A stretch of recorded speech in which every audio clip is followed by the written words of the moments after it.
শিবিরের কেন্দ্রীয় দপ্তর সম্পাদক ছাত্রনেতা রাশেদুল ইসলাম। বিসমিল্লাহির রহমানির রহিম। বাংলাদেশ ইসলামী ছাত্র শিবির ঢাকা মহানগর পশ্চিম কর্তৃক আয়োজিত আজকের এই বিক্ষোভোত্তর সমাবেশে উপস্থিত নেতৃবৃন্দ, সম্মানিত উপস্থিতি, আপনারা জানেন বর্তমান ক্ষমতাসীন সরকার এবং তার অঙ্গ সংগঠন ছাত্রলীগ ও যুবলীগ আজকে ধর্ষণ লীগে পরিণত হয়েছে। তারা তাদের নিজস্ব নাম পরিচয় হারিয়েছে।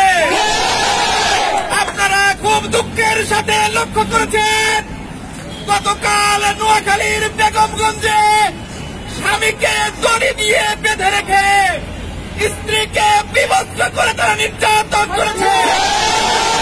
শুধু বিভৎস করে ক্ষান্ত হয়নি, সেই ঘটনা ভিডিও ধারণ করে সামাজিক যোগাযোগ মাধ্যমে ছড়িয়ে দিয়েছে।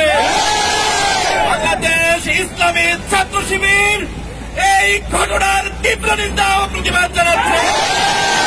অবিলম্বে দোষীদেরকে গ্রেপ্তার করে দৃষ্টান্তমূলক শাস্তি প্রদান করতে হবে। সংগ্রামী উপস্থিতি, শুধু নোয়াখালীর বেগমগঞ্জ নয়, গত 25শে সেপ্টেম্বর বাংলাদেশের ঐতিহাসিক শিক্ষা প্রতিষ্ঠান সিলেটের এমসি কলেজে ছাত্রলীগ গণধর্ষণ করেছে একই কায়দায়।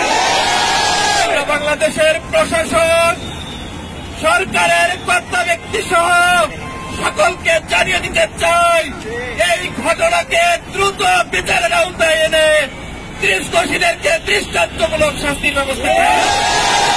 আজকের এই সমাবেশ শুধু শেষ সমাবেশ নয়, বাংলাদেশের ছাত্র জনতা আজকে রাস্তায় নেমে এসেছে। এর বিচার না হওয়া পর্যন্ত ঘরে ফিরব না ইনশাআল্লাহ। সবাইকে আজকের এই সমাবেশে সুন্দর সুষ্ঠুভাবে অংশগ্রহণ করার জন্য ধন্যবাদ জানিয়ে আমার কথা